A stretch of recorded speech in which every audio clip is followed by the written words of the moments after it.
introduce yourself? But yeah, I'm Deschanel. I'm a jazz pianist.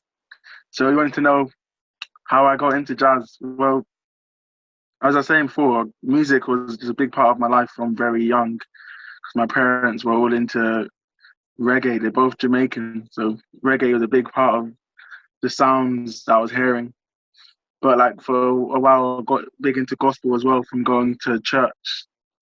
So I had a like a kind of teacher. It wasn't really formal training, but it would teach me like kind of the church songs, and I'd play along until I played regularly at church from probably 8, 9 up until recently, really.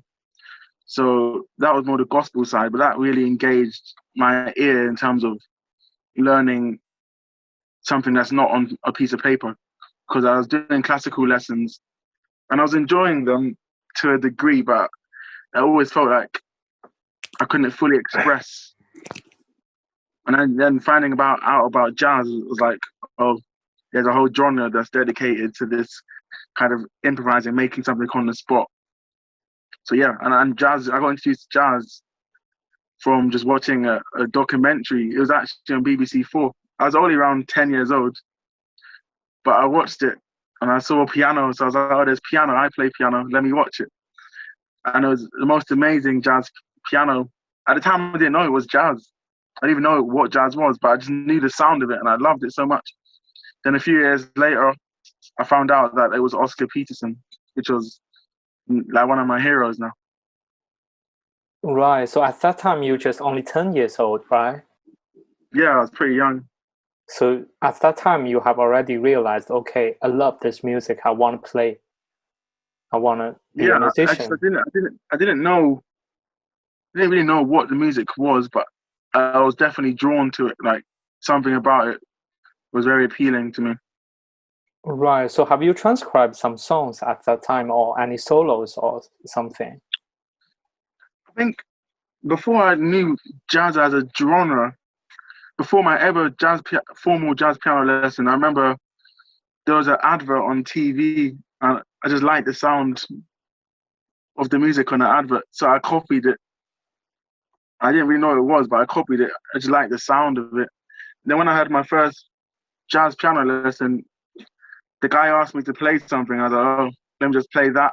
And he was like, oh, that's a blues. I was like, oh. So I learned the blues without even knowing it was a blues. But yeah, that was the first thing I could say I transcribed, but I didn't think of it in that whole process of transcription. And I just thought, I like what it's like, how it sounds, let me copy it, you know? Right, because I know Oscar Peterson has loads of like crazy blues language in his solo, right? Yeah, he's a blues musician at his core, man. Blues. So at that time, so how you copy your left hand playing in the same time? For me, I in the beginning, I would say it was more definitely like a right hand focus thing. Just copying what he plays in his right hand. Some language, some vocabulary, some sound. Exactly, yeah. At the time, it wasn't really vocabulary or licks. It was just something he was playing, and I liked it, so I copied it. But if we're gonna if I was to look at it now, it would definitely be like core jazz vocabulary and the blues, as he said, lots of blues from Oscar Peterson. Right, yeah. So after that few years, and then you just applied for Trinity for longer study in jazz. Yeah, well, the more I got into it, the teachers in my school, or a specific teacher called Sarah Denton, she saw something in me. So she taught me to lots of jazz workshops and stuff because she could see that I was really into it. Mm-hmm. And then she found it was like a jazz weekend school. Yeah. And she got me to sign up, and that's when I really got exposed to jazz. It was called Julian Joseph Jazz Academy. Julian Joseph is an amazing British piano player, and he runs academy with lots of other amazing British musicians like Tony, Kofi, Byron, all those guys. But back then I was playing mostly saxophone actually when I was there. At that time, you also can play sax as well. Yeah. Ah, I even don't know. yeah, tenor saxophone. Right. Okay. So that's your, how can I say, your academic jazz started point, right? Yeah, in terms of, but even then, the way how they teach is very informative and intellectual, but not in a strict, stringent academic kind of atmosphere. So academic in the sense of like really going into detail, but not in terms of how a school would be. I'd expect a school to be, you know. But actually, when you used to studying there, you can know some of your friends and you can playing some jazz, like trying to building your own jazz community, right? That was the first time.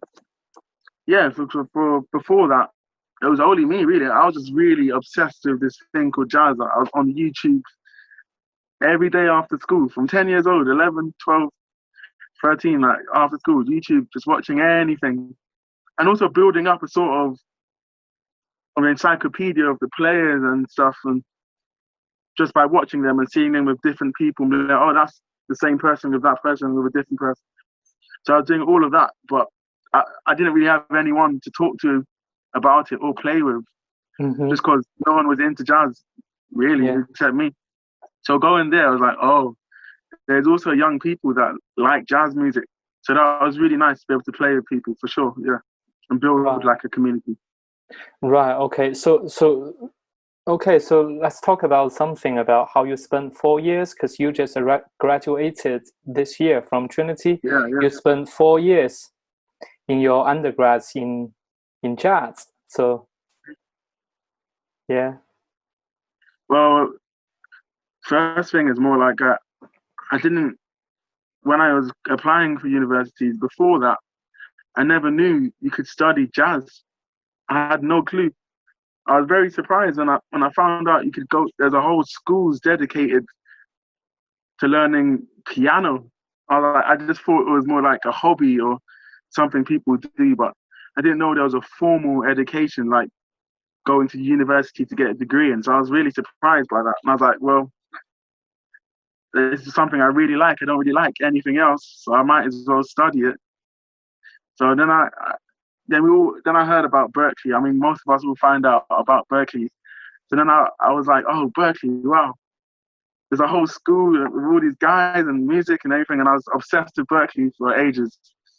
But then I realized just the money and the finance, it would have been too difficult. So I was like, let me just study somewhere in England, and I applied for Trinity and I got in. So, yeah.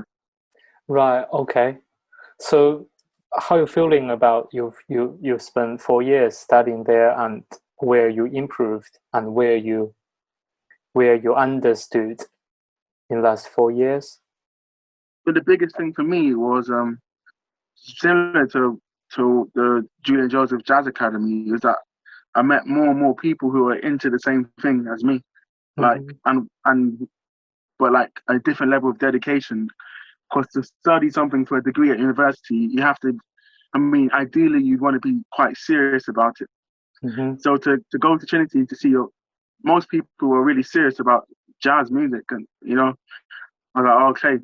So I think that really excited me to know that I can play with people and learn with other people and just grow musically, grow and personally grow with new people. I think that was a big thing for me, learning wise.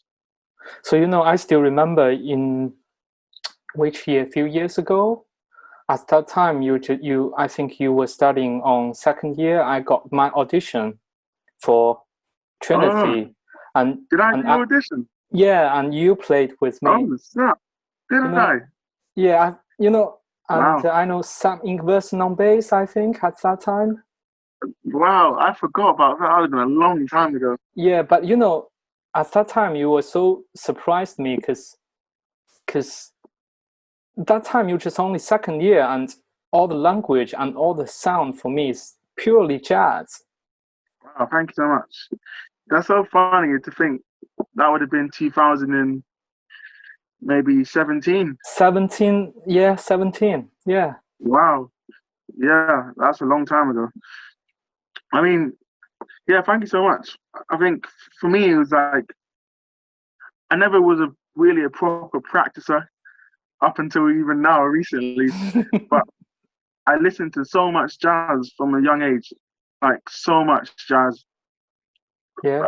I can't, like so much obsessive amount. Like there was no choice that whatever I play was gonna have some link to a sound that someone else who knows jazz will be able to recognize, even though everything wasn't technically there or like super detailed, but just the general sound, the link was only from jazz. So I think that's probably why you could hear the jazz, because back then I wasn't really practicing much, but I think the amount that I've listened to was finding its way to come out in my piano playing.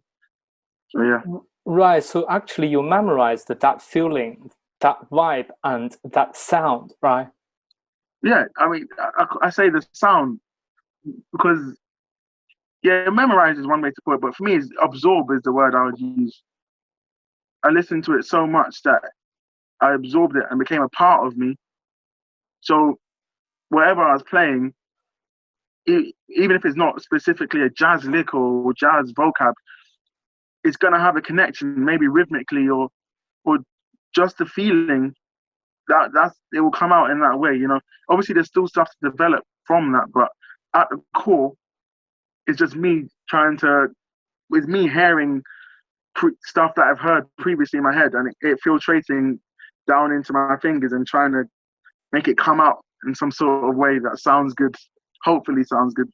Yeah, yeah. So let's talk about how we're listening to in jazz, okay? Because I talked with Joe Waters a few times. He always Mm-hmm. mentioned about you because he always say like, okay, Desch taught me a lot, taught me how can I listening, exactly listening, and deeply into it. So let's talk about how you listening and where you listening, where you focusing on in Mm. every Well, yeah. time. Well, I think the first thing is like listen because you like what you hear, like you're drawn to what you're hearing. Mm-hmm. Because the first time I heard jazz was I didn't know what it was, but I heard it and I really liked the sound of it. And then you find out the genre, or even not genre, you just find out different players and musicians, and you start to research them and check them out. But this is purely on like a pleasure, sort of enjoying the music, not really trying to break down or analyze yet. So I think finding sounds that you like and just listening to it loads, like just lots for enjoyment. Because out of that, the sound is gonna start to find its way into your head, into your ears, like naturally, without you having to do any physical or any like, without you having to really focus on trying to force it into you. That's a natural process. Yeah. So doing that, that's the first thing. Just listening as much as you can and enjoying what you're listening. That's the first step. Then the second step is trying to understand what you're hearing by being critical and analytical. Mm-hmm. So So could you yeah, I please mean, explain what's that mean? so yeah, I think listening for pleasure will get you to a certain point Mm-hmm. where you can, in terms of understanding the sound and hearing the sound of jazz and all of that, all the stuff that is associated with that. But to to try and use it, to try and break it down so it can become a part of you and how you can play and how it can like directly inform your improvising. Mm-hmm. That can only happen. It can happen through just listening, but after a while, you need to be really specific about how you're trying to approach learning from the actual thing you've listened to. So by breaking stuff down, so listening to it a lot of times, whatever, and then starting to pause and go, what happened just there? What happened? Why did the drums do that? Why did the bass do that? The harmony sounds a bit different. Like even if you don't know the answers, I think the first thing is at the stage you are, like in the early stage, you will never have the answers because jazz is quite complicated in terms of theory or whatever. But Yeah. the sound and being able to at least question because you can hear blues, and most people know what blues sounds like. Then if someone plays a chord that you didn't expect, because you know what a blues sounds like, you realize that chord sounds different. Like it's not normally that. So then the next thing will be like, oh, what is that chord? Or why did that person play that chord? What effect did the chord have on the band? What did the bass player do? What did the drummers do in reaction to that chord? So you start asking these questions, and you might not get the answer, but through answering the questions, you're starting the process of being analytical and trying to break down what you're hearing.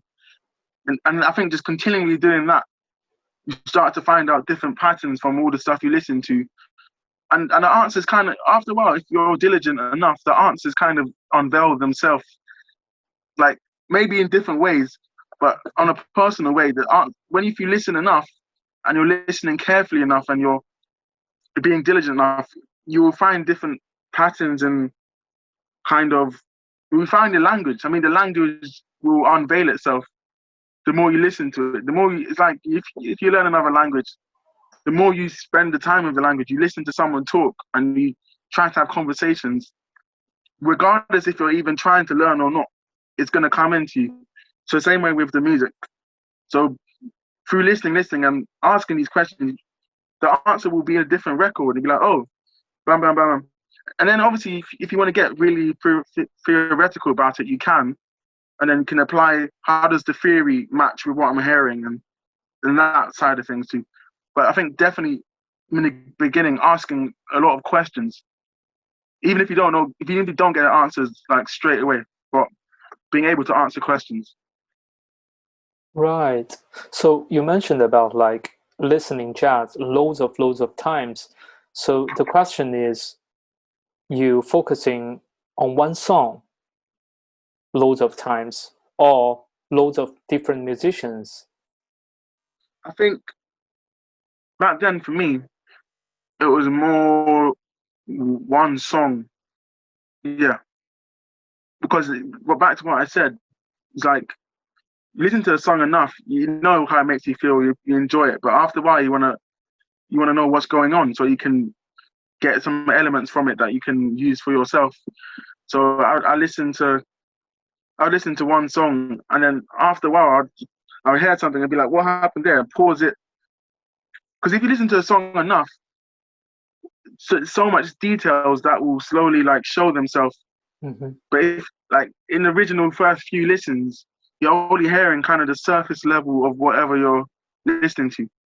After 50 times, 100 times of focused listening, like undistracted listening and really focusing on what you're trying to hear, you might hear something the bass did that you never heard, like, and you listened to it loads of times before, and then that might mean something to you. That might explain something to you. I don't know, on a personal way, something might shift for you, and it's that process of like finding all the details, like through listening, that's how it's going to ultimately help your playing, because it's those details that come out when you want to play with people.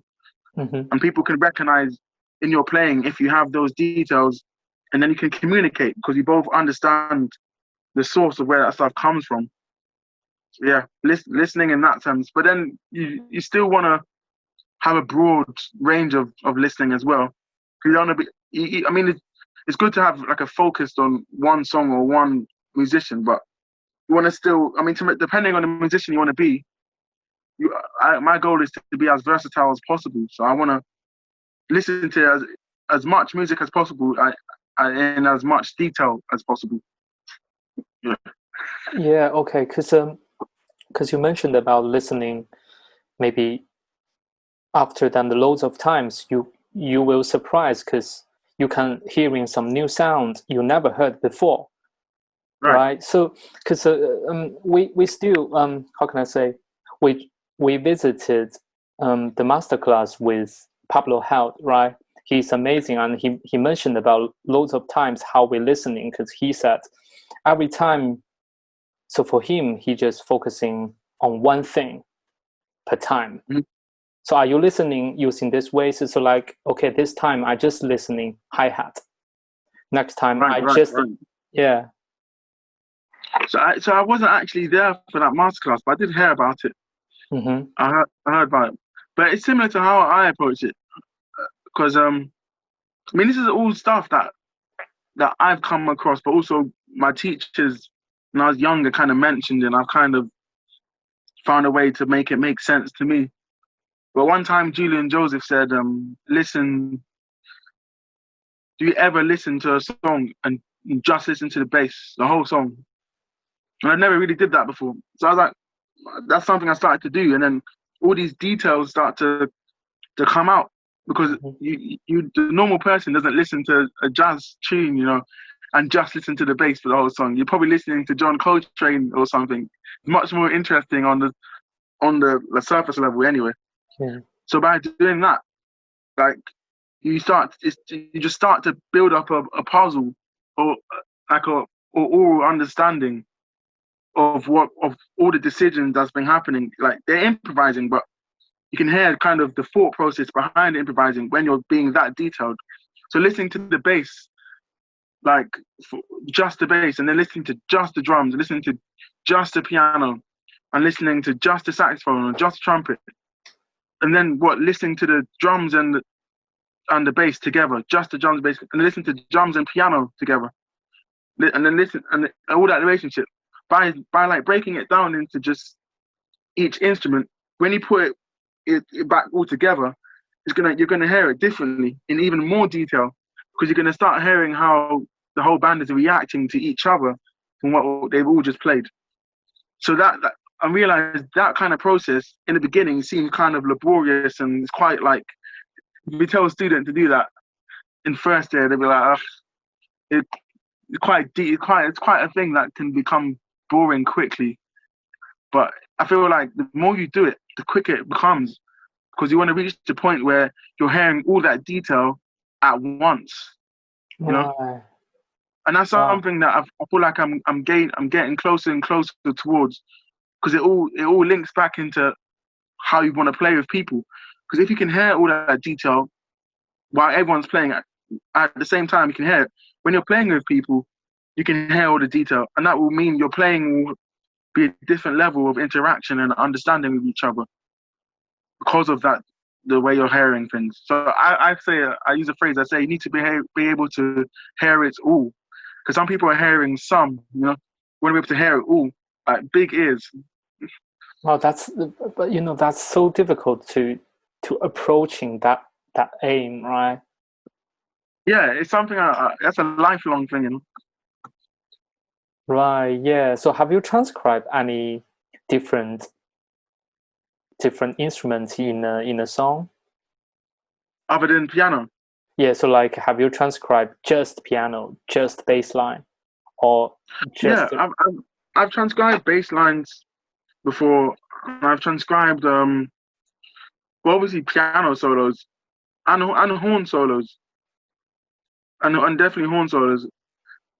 For drums, it's more like I spend a lot of time just listening to the drums, so I can hear a lot of the rhythms and stuff. I guess I could one day try adding notes to the drums that I listen to. But even then, there's certain rhythms, drums. If you listen to enough jazz, in that detail, certain rhythms that the drum plays indicate certain notes on the piano. Or certain notes. That's something I've realized too, just from loads of listening. A drummer can play a rhythm, and because of this, wherever the source of where it's from, you can hear a certain sound. Like Monk. Some of the drummers, when Monk plays, he does this sort of rhythm, and when drummers do that rhythm, I hear like a sharp 4 sound.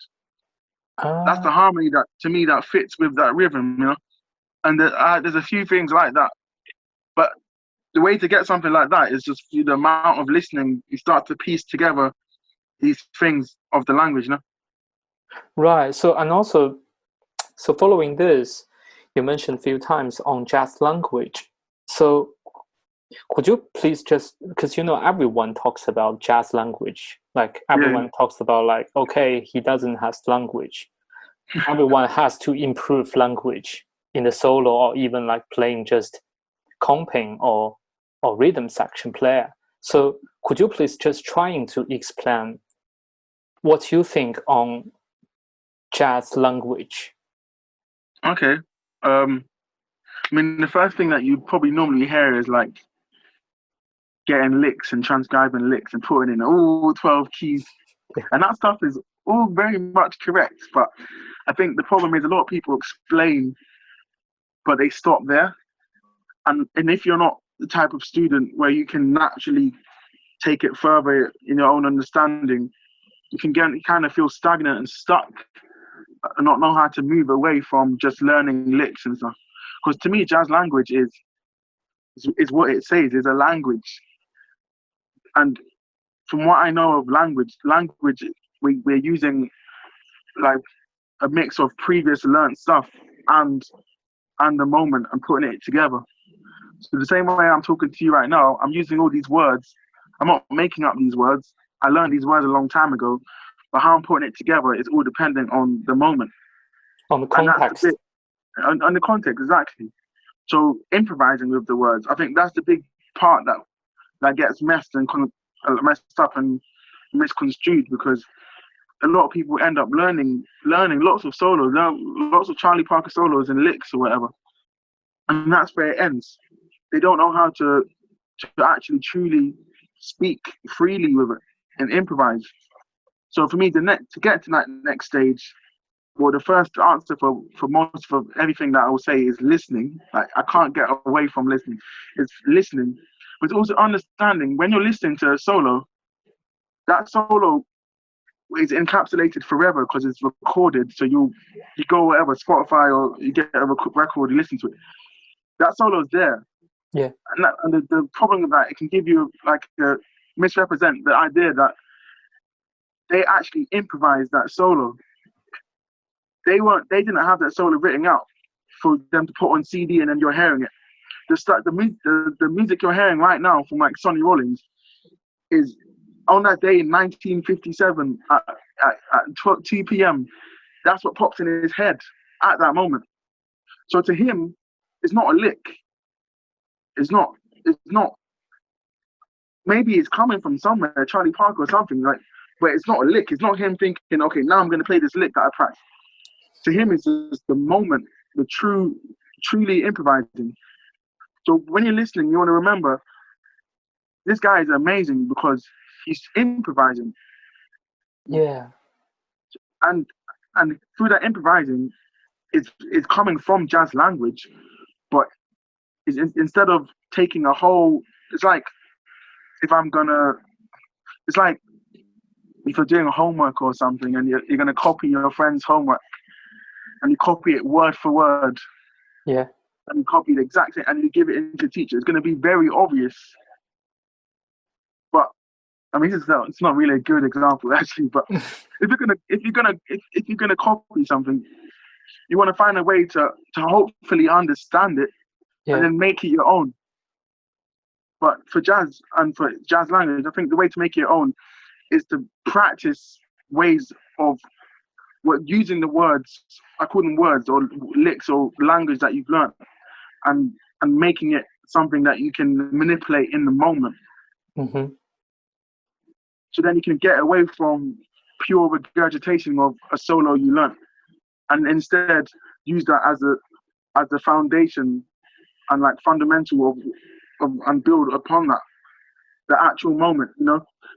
And another way of practicing that would be to play, and even if you have a lick or whatever, as I said, you want to hear it. Oh, you need to be able to hear the rhythm. Maybe a drum plays a rhythm, and you're in the middle of this lick. How can you intersperse the rhythm the drum played and build off that? And you want to reach a point where you can hear everything, and you can start to pick and choose what you want to jump on, whilst having a lot of content, like as for yourself as a musician, but being able to be receptive to the other members of the band, you know. Mm-hmm. But whilst all of that is jazz, the idea of that to me is jazz language. But again, if you want to really display and communicate effectively, there's certain parts of jazz that you can't avoid. Certain licks, I don't really call them licks, I say words or phrases or sentence or something. Exactly, that you need to know. And this comes down to like the history of the music, the lineage, like call and response, field holders, like slaves in Mm-hmm. the fields, and they sing, and someone calls and then they all respond. If you're gonna do this jazz thing seriously, you need to know what the call is, and you need to know what the response is. That's Mm-hmm. that's the type of language I'm also looking at. So if a player goes, but, I know jazz language, so I know the response. But if someone else doesn't know jazz language, someone's gonna give a call and there's no response. So this is like a common bebop thing. Ding ding ding, gap bop bop, gap gap. That's Charlie Parker. That's Max Roach. That's Kenny. That's Kenny Clark. All those sort of things. That's the stuff you have to know. Because I can go to China. I can go to where you're at and meet some jazz musician. And if they know the language as well as I do, and I know it as well as them, I can play that, and then instantly we're communicating with a language. We're speaking to each other. Now, if I only learned, like, if I didn't listen hard enough and absorb the language in a way where I can use it freely in the moment, I wouldn't be able to have a true conversation with that other musician. It would be like a one-sided conversation, because either he or I don't understand what we're saying to each other. It's like if you were to speak Chinese to me, Mm-hmm. or Mandarin or whatever, I wouldn't know what you're talking about. Yeah. I wouldn't know. You want to reach the point where you have such a high understanding of what it sounds like and able to replicate it, that you can play with anyone who also has the sound, and through there you have a base level like communication that you can both build on in the moment, improvising. But that Yeah. comes from listening. Yeah. So that's the explanation of the jazz language, right? So do you want to say something about how you find the jazz language? So, I mean, from the recording, you just find that moment you really love that language, and you transcribe just that, maybe 2 seconds. The other way is you break your transcription, like, okay, phrase by phrase, and then you find a phrase you really love and you can practice, right? So after that, when you found it, how you practice those small language? Yeah, that's a good question. I think I treat this. I think of it like if you're eating food, like if you're gonna eat like something, I don't know, like a steak or something. Okay. You're not gonna put the whole steak in your mouth and then try and chew it and digest it. It's not gonna happen. You're gonna choke and you're gonna die. But if you get the steak and you cut it into pieces and then you eat it, you can absorb it and digest it much easier. And the whole thing is going to get there. Maybe not as fast, but it's going to get there. And that's the same way I look at like a jazz lick or whatever word. Because you can learn a whole solo and then leave it there. But how can you expect the whole solo for you to absorb it and be able to use it flexibly and manipulate it wherever? It's too big of a thing to absorb. So you need to break it down. And you don't have to break down everything, but like if your ear is drawn towards a certain phrase that someone plays, then having that thing and then working on it. So then the next step will be to put it through certain drills and exercises. And so my whole way how I look at things is putting things in context and out of context. So in context would be the context of where you took it from. So if we're playing I Remember You, and you took a solo from that, wherever you're playing that phrase, the original context was that person played it on that song. And then if you want to go into like a micro zoomed in level, that in context might have been it was on a major 251. Okay, so from there, like it was major 251 in F. Okay, that's in context. I played it. Now I want to be able to take that small thing and digest it. So and make it flexible. So what can I do? I wouldn't want to just take it and leave it there. So one way is to put it through the keys. So I'll take that small thing and say, okay, let's move it through all the keys. So 251 in F, 251 in F sharp, 251 in G. Have that all the way. That's a certain level of flexibility I've reached now, because I've taken the big solo, took it into a phrase in context. Now I've taken it out of context and moved it into different keys. And then if you want to zoom in even more, now you want to be like, what actually makes up the phrase? So we have the phrase, now we're going to break up the phrase into like building blocks. And then you start to see like common threads in the language, how the grammar, you know, if you're still learning English and all that sort of thing. I'm sure your English teacher talks about grammar and all like the different things and past tense, and it's the same concept. Maybe not as directly like correlating, but it's the same concept, because if you break down the phrase, you start to realize, oh, in bebop, a lot of phrases is chromatic. And then you think, oh, what are these chromaticisms? Oh, then you find out through research, whatever, they're enclosures. And then now you have this big solo, then now you have a phrase, and now you're going into the phrase and realize, oh, this bit's chromatic. What is it doing? Oh, it's enclosing the third. You're like, how is it enclosing the third? Then you have it. And now it can be like, I put the whole phrase in the keys. Now I'm going to put just this enclosure throughout all the keys.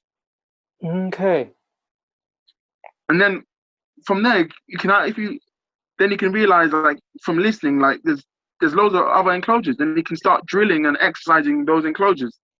Then it can be like, oh, a lot of these guys, they use enclosures at the start of a phrase. So maybe I can use an enclosure and then end it with a different phrase each time to see what it feels like. That's how you're starting to make the language personal and versatile, and it's not just stuck into playing the exact same notes. You know, that sort of thing. And then after a while, I think through listening and through this process, you don't have to be as specific and as detailed, because you know the language so well. You can start to speak freely, and it will absorb quicker and quicker. It's like a baby eating food. Can't give a baby a steak, but you can give it some milk and some porridge, and slowly the food, you give them some hard food and they'll absorb it better and better and better.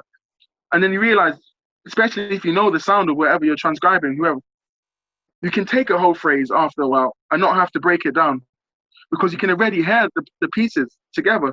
Yeah. What makes it up, the enclosure, the arpeggio, you can hear it. So now you don't even have to break it down, because you've already broken it down before. It's just two different things put together, or 3-4 different things put together in a different order, but you know what each thing is. Then you start to hear it as one phrase. So you can hear it as a broken up phrase and as one phrase. And it just means that for me, like, if I'm playing with someone and they play something, even if it's like a 4-8 bar phrase or a really long phrase, I can hear every note in the phrase. Not because I'm hearing every note, I'm hearing every block or every section that my ear can associate with something I've done before and I've listened to before. And that's how you start to hear the language and become versatile with it. Because the ultimate goal is to be able to truly improvise and be free with the stuff you learn. Right. Okay. So, and also you talked about like some of the ideas how you practice those small cells, right? How can I say cells or groups? Yeah, really small, yeah. just like 2-3 beats, and how to cross the bar line, how does the voice leading going. So every time when you do every idea on practice, so for example, you just practice your enclosure today. You put it in the context and out of the context. And I mean, the question is, how long time you still practice this idea? Like 1 day, 1 week? Okay. So another thing, like big way how I think of things is like muscle memory. I think I was saying this to you before. Yeah. But muscle memory. My answer to that is till it becomes muscle memory. So that's different for everyone. It might become muscle memory in an hour. For me, it might become muscle memory in 3 months for someone else, or a week or 2 weeks. But muscle memory, you want to reach the point where you can hear it and you can go straight to it straight away. Because in the moment when you're improvising, you don't have time to think, what note was it? That note, it was F, then F sharp, and then you don't have time. Yeah. So to take it, to make it as quick as possible, you have the sound in your head and you have it ready in your fingers, muscle memory. So as soon as you hear it, your fingers know where to go. That's how long you want to be able to do it for. But there's obviously more than one way of doing it. This is how I approach it, and it works for me. So.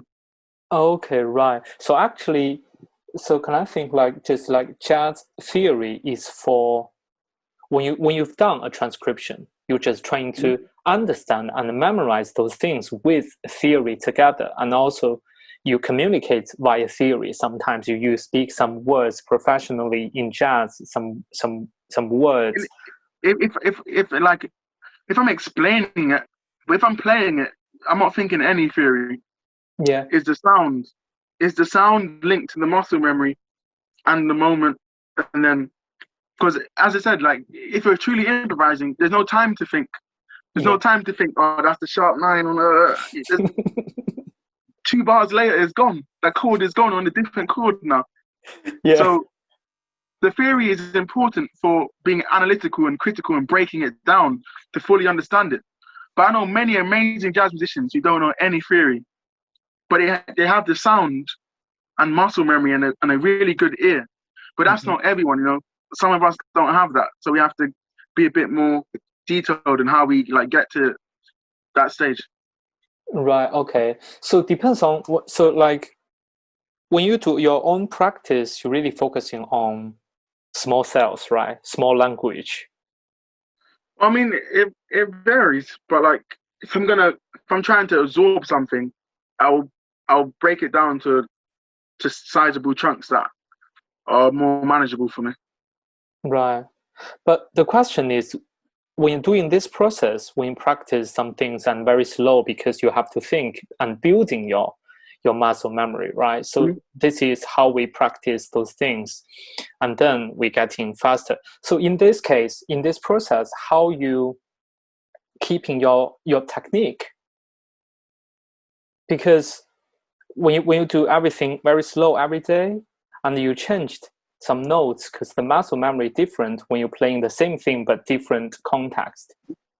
So how you still keeping your technique to play like faster, longer? Well, the beauty of transcribing and that sort of process is the technique is like you're working on it simultaneously in a way, because by playing something and then doing it really slow and then building up to fast, your technique is being improved too. But like I treat technique as like technique facilitates my ideas, you know, what I want to play. So even though technique is like a part of when you're learning, when you're transcribing, because if it's a difficult solo, you're gonna have to develop your technique to play it. So start it slow, but I still would say technical practice still needs to have a sort of separation as well. If you want to focus on just to iron out, not really doesn't have to be separate, but only separate just to iron out weaknesses that you may have and to strengthen every aspect of your technique. So if it's like a horn player, their articulation or their tone, ironing that out, because that will strengthen anything they have to play, it will strengthen it, you know. So I think for me as a piano player, it's something that I never really focused on, like technique, like how maybe a classical person would treat technique, but more and more it's become like apparent to me how important that side of thing is to reach a really high level, because you can reach a decent level of just transcribing, but to have a real control over an instrument in multiple facets, like extreme, like on extreme ends of the technical spectrum, like to get that, you have to spend some time on that, doing scales and arpeggios and stuff like that. Okay. So are you practicing some like basic things? So for example, are you playing arpeggio every day before you practice some solos, or you practice some drop two and three, drop three Yeah, voicings? I mean, And I wouldn't really lump in voicing. That's to me that would be a separate thing. But yeah, I'm like that's how I start off my practice with I have a way of approaching scales that I do my scales in a certain way with, and I want to build up like my hand strength and my speed, and for something that I ignored for so long. But but if I'm like aspiring to be a certain level, like I realize I can't avoid it anymore. So over the lockdown, every practice session every day, that's been a good hour or an hour and a half or whatever of pure technique of just like scales, arpeggios, hands together, counterpoint, like contrapuntal, yeah, all those sort of things, like finger coordination, hand coordination, finger independence. And obviously, you can't do all that stuff in one day, but just doing little chunks of it and being consistent. That's another important thing. Just being consistent with it. It's right. slowly building up. And even though it might seem to a lot of young guys, it's like doing all that stuff. They're like, but what does it have to do with jazz? You know, what does it have to do with jazz language and Yeah, improvisation? Well, it's more like it facilitates what you're hearing in your head. Because if you're hearing something crazy difficult in your head, that's all good. But if you don't have the technical facility to pull it off, then it's gonna not sound good. It's gonna sound sloppy, you know. yeah, So you want to have as high technique as possible, not so you can show off your technique and play like on every single ballad, but you want to have it so that if you're hearing something in that moment that you believe you want to play, like you know, then do it. You have the facility to do it. You can do it. That's how I treat technical practice. right. So in the part of dynamic and swing feel, how you think to practice those things with your daily routine together? Mm. And swing is like swing's a funny one because how do you define swing? Sure, how do you define swing? Yeah, it's because you know everyone teaching swing is like okay triplets and then puts the second notes off and then play. No, that's sounds awful. You know? Yeah, I think you can't. You'll probably be missing the point if you're going to try and define swing using words because you can't. You can do it if you have to write it in a book, or you can, but really, the only way to really understand swing is to listen to swing and to feel it. And then once you listen to enough, you will start to realize that there's more than one way to swing, but it has to swing. You can tell when it's not swinging. If it's all swinging, like whatever, you can hear it and it's swinging, whatever that means. There's a certain feeling you get from it. If you're not getting that feeling, it probably isn't swinging. But then, if some people say, how do you want to work on that if it's not a natural thing? Because some people, that feeling may come naturally. And as I said, there's more than one way. So there's like, for me, I would say it came naturally, but only because of the amount of listening I did. Listening, as I said, so important. The amount of listening I did, the sound was in my head of how I was gonna kind of form my own way of how I feel swing. You know? So based off like a Red Garland and an Oscar, it's kind of changed now. But back then, I was hearing that sort of bounce, you know, that heavy, da da da da da da, really heavy bounce. But that's one way to swing. Like there's more than one way. So then I started to listen to Bill Evans and hearing his type of swing, and he's got a kind of disjointed kind of swing, but it still swings. Then I hear like Chick Corea, and it's quite straight. I was like, but it still swings. I still get that feeling. So then, next step for me was, and still is, like well, I like all these different swing feels. Let me imitate them and then find a way for it to come out in my own personal way that only I can do. So for practicing, I even this is how also how I look at things is how can I make my practice or just make anything more efficient? Like the one way to do that is to put two different things together or three different things together and put it in one focused task. So like if I'm going to do my technique and I'm going to do my scales at 100 BPM, it's cool I can do my scales, but then I can also work on my swing feel too. So I could be like, I'm going to do my scales with the metronome, but I want to have a Oscar Peterson Red Garden heavy bounce swing feel whilst doing my technique, my scales or my arpeggio.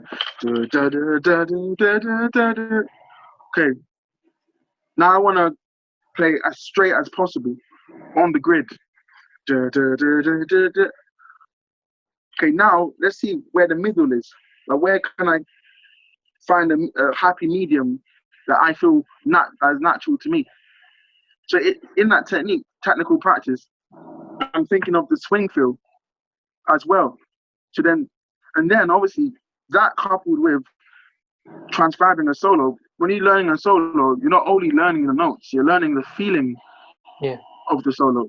Most of the solo, the notes is a part of it, but it's everything else that makes the solo so special. So by transcribing, you want to get the phrasing, the articulation. You're trying to steal that from whoever you're transcribing for, and then try to make it your own, like through experimentation. So yeah, that's how I look at swing film. So it means every time when you do whatever like routine technique practice or transcription practice or like language practice, you always think about how to mixing with the feeling, right?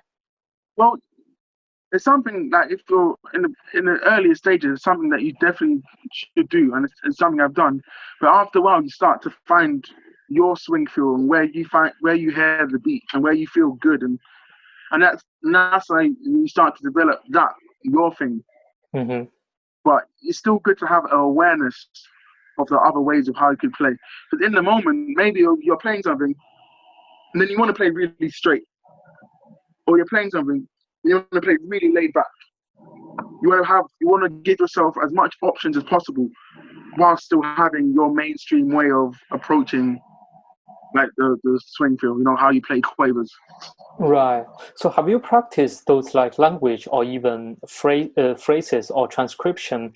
Have you tried to practice with different persons' feeling? So like find enclosure.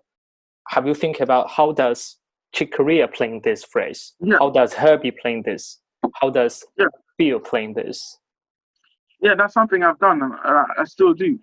I'll play something and be like, what if it was more bouncy, like an Oscar? What if it's a bit like Herbie? How'd Herbie play? That's something I do. But at the end of the day, when I'm improvising, you don't have time to think about all that stuff, remember?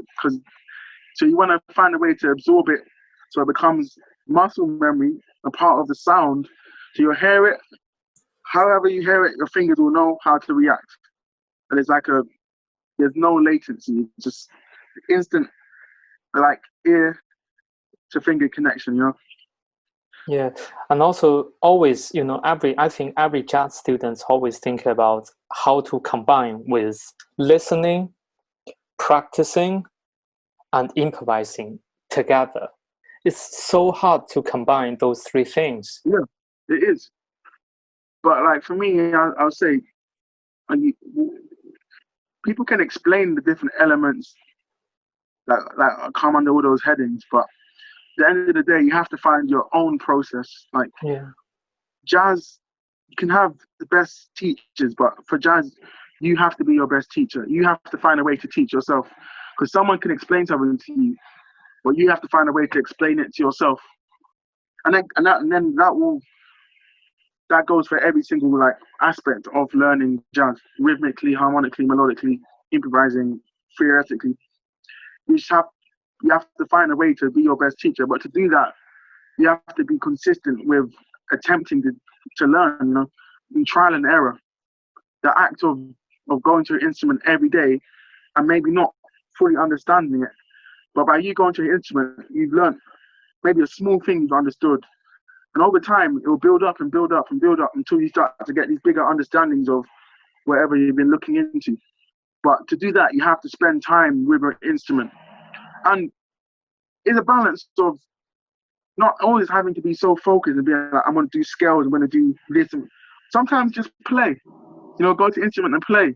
Mm-hmm. But the danger is, a lot of us, I'm victim of this too. You go to an instrument and just play for an hour and a half. That's it. Did we actually do anything focused or probably not? Yeah. Yeah. So, yeah. Wow.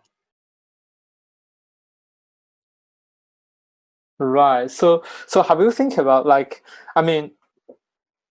have you struggling with how you because when we talking now, for me, you have already found your own way to practice. You can training yourself already. But how long time you spent? Have you struggling in that time, like maybe 5 years, 3 years?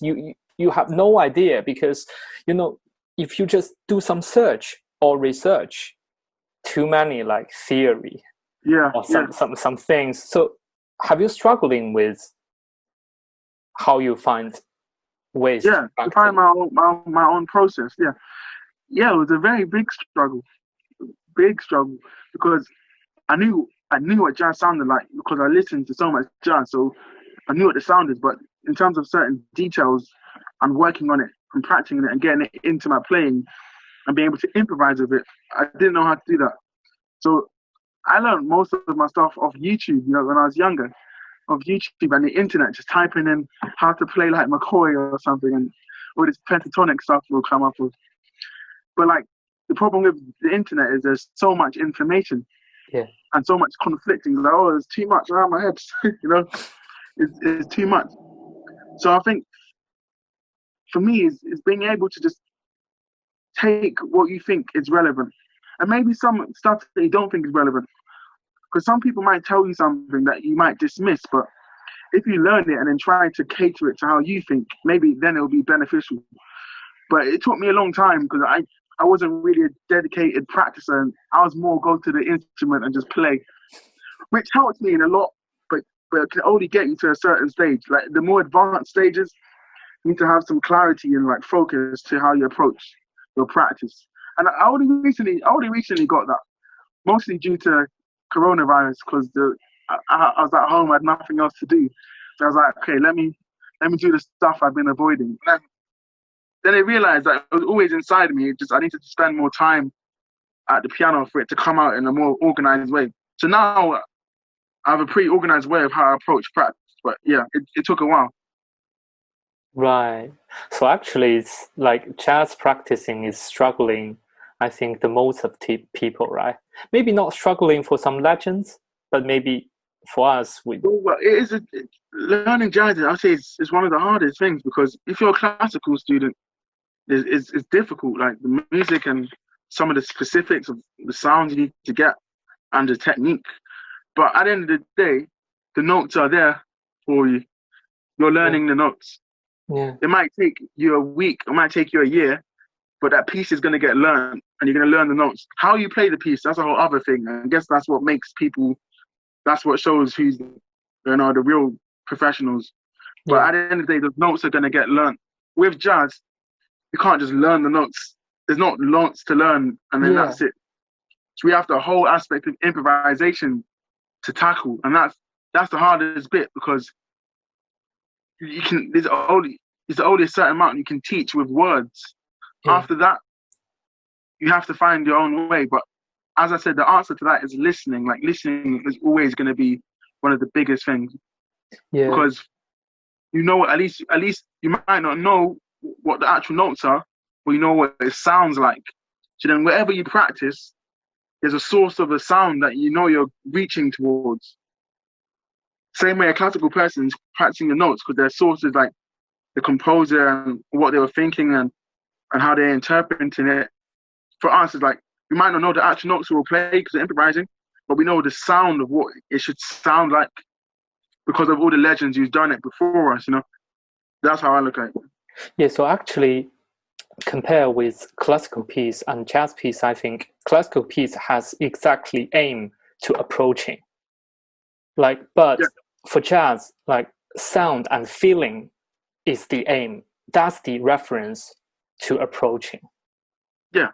But sometimes, the most of young jazz students doesn't realize because, theory is so heavy. There's so many theory have to do. So, but the thing is with jazz, the thing about jazz is the theory is really important, but the theory is sound first, sound before theory.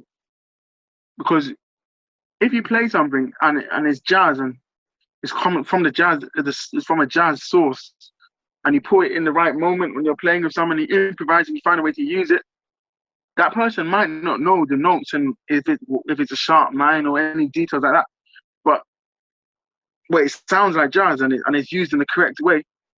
So, but then it's like, if you want to get into further, deeper theoretical stuff or concepts, that's when the theory needs to be strong. But at the end of the day, you want the sound to be the source for jazz anyway. You want the sound to be the source. So the records, the language from listening, that should be the source. Yeah. So shall we talk about some of how you learn a tune, especially to learn a standard? Because I felt is to learning a standard, it's so difficult than learning a bebop tune. Because bebop tune sometimes, I don't know, just have melody. Sometimes, there has the exactly reference the melody I have to do.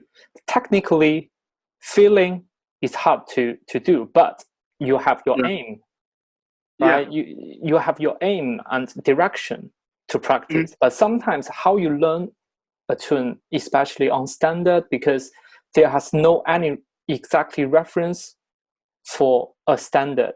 There has the original one, but that one is for the film or movie or musical. The sounds totally different with the jazz music we're listening. Yeah. So I hear what you're saying, because bebop is more directly like a jazz musician's take on putting chords in it, and that whole bebop language and how they approach like chromaticism and stuff is right there for you. But on a standard, the source of a standard is not from a jazz source. It's from a musical theatre source most of the time. So I hear what you mean, but then either way, it's still for me, the jazz musicians have done their interpretations that are very famous and important. So to me, that's always a place you can start from as well. But if you really want to learn the song, you want to go to the source, the musical theatre source of wherever musical theatre performance it was from, and hearing the original melody. Because the thing about jazz is a lot of them certain changes of the melody and phrasing, because that's what we do as jazz musicians. We change all those things. Yeah. So I think it's good to go to the source to hear the melody. But you realize most standards are quite basic melodies, But there are lots of minims and lots of whole notes, Yeah. I think learning that is important to really know the melody. That's something that is dawned on me more and more lately. It's how important knowing the melody is, because the melody informs everything. It informs the improvisation. It's the first thing the listener is going to hear. So you want to make it has as much clarity as possible, But I think, learning the melody from the source or as close to the source, and then learning different interpretations, because certain interpretations become the mainstream. So if you think Autumn Leaves, where's that from? I think it's from some French musical, or something like that. But then you don't think of that when you think of Autumn Leaves. You think of Cannibal Adderley and Miles Davis. Yeah. You think of do do do do do do do do do do. That's the Yeah, classic yeah, version. yeah. That's what I think of.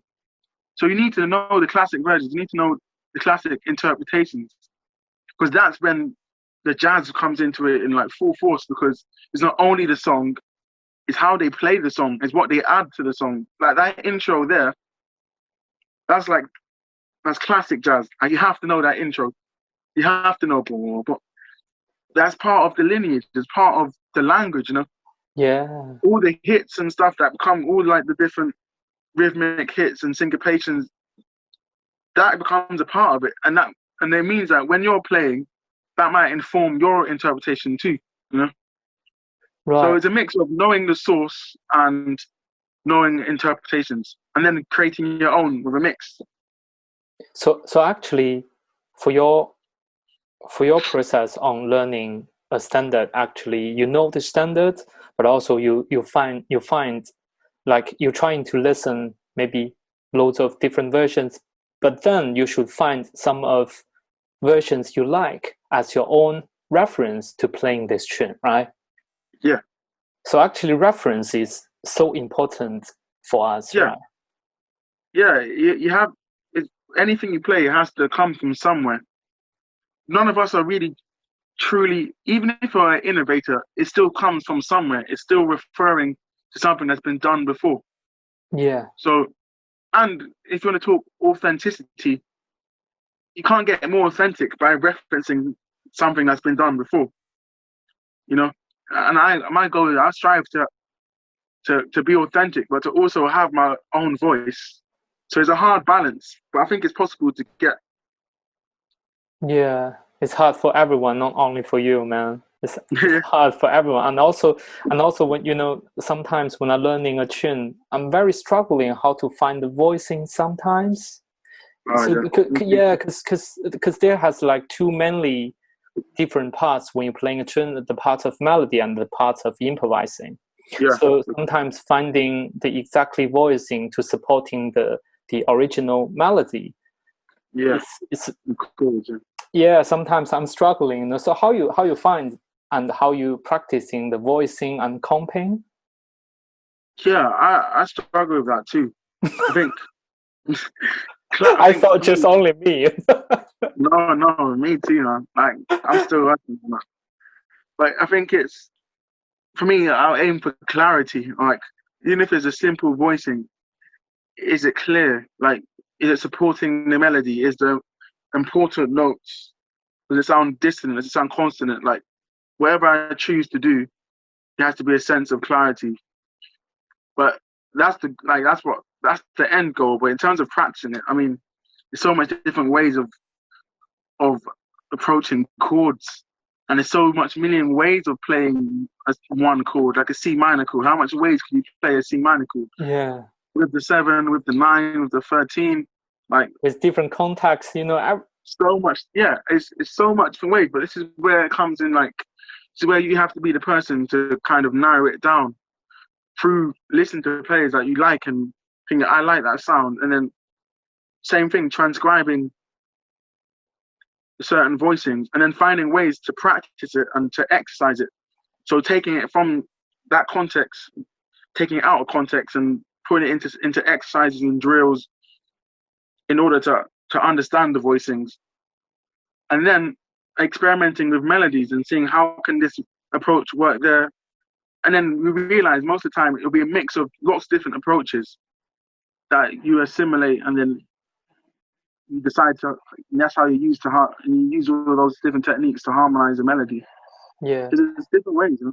yeah, and also practice of voicing. Actually, voicing is part of the language, right? Because sometimes some musicians they playing like three voicings together, make a group, and sounds like a language, like a vocabulary, right? So like, Well, it is.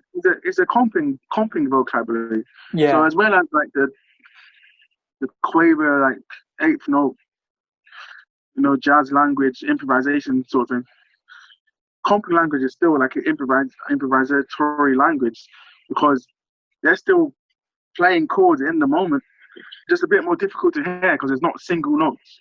yeah, if you're going to play a rhythm section instrument, and if you're a horn player, is what you have to know this as well. But if you're going to play a rhythm section instrument, you need to be able to copy it and imitate it, and then from there do your own thing with it.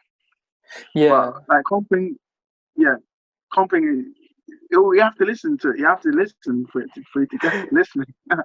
I used to struggling with the voicing and comping stuff on Herbie's, because I used to learn loads of songs, loads of original songs from Wayne Shorter, but Wayne does loads of like collaboration with Herbie.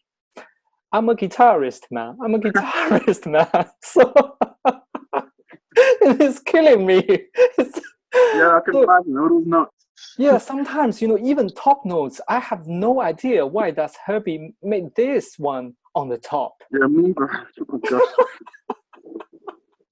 I think, Yeah, I thought just only me struggling. So you're struggling as well, right? Yeah. It's hard to hear because you have to remember, like, they're playing all this stuff in the moment, but it also, that stuff is coming from somewhere. So it's also knowing, like, maybe this harmony he's playing is coming from some Ravel or Debussy or something. Yeah, maybe. It's beyond what he's playing. He's just putting it in his own personal way that is so amazing.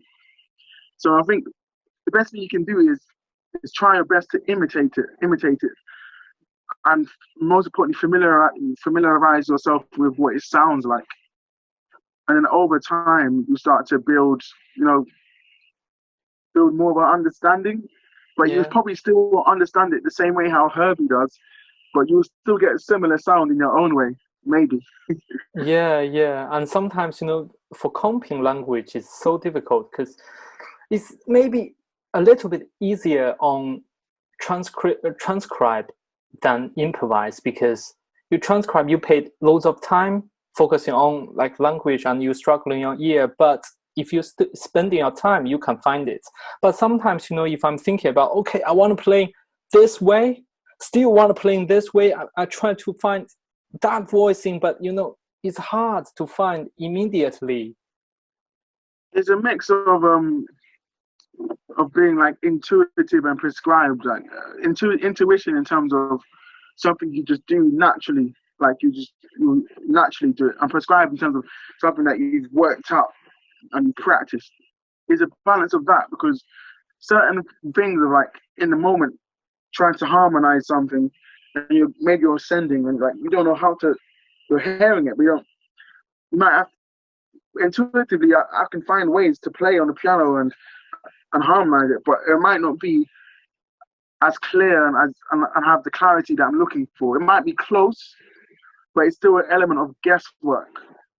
So to like counteract that, I'll do something more prescribed or practice. So if I have a certain voicing technique, practice playing it ascending, practice playing a melody, and then doing play a random melody or a scale and using that technique. So like, Barry Harris and how he approaches all that stuff, using that technique and blah, blah, blah. So then in the moment, if I'm hearing something, I have all that technique, muscle memory, can connect to the ear. So then I don't have to think about it. I know it. And this can fit here, that can fit here, with minimal thinking because of the prescribed. But then you want to have the balance of surprising yourself as well with, wow, what did I just play, And that's by just experimenting in the moment, which is, to me, the best thing, because you're truly improvising. Right, yeah. And also, so we are a harmonic instrument player. So and also you can play in the tenor sax, and I know you can play double bass as well, and you really fancy to playing drums as well. So I can barely play double bass, and I can barely play drums.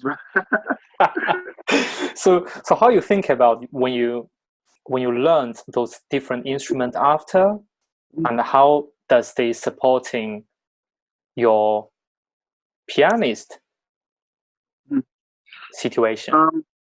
For me, it was the best thing I could have done was to really check out the drums and really check out double bass, even though you can't really play them, but to almost treat it like I can play it.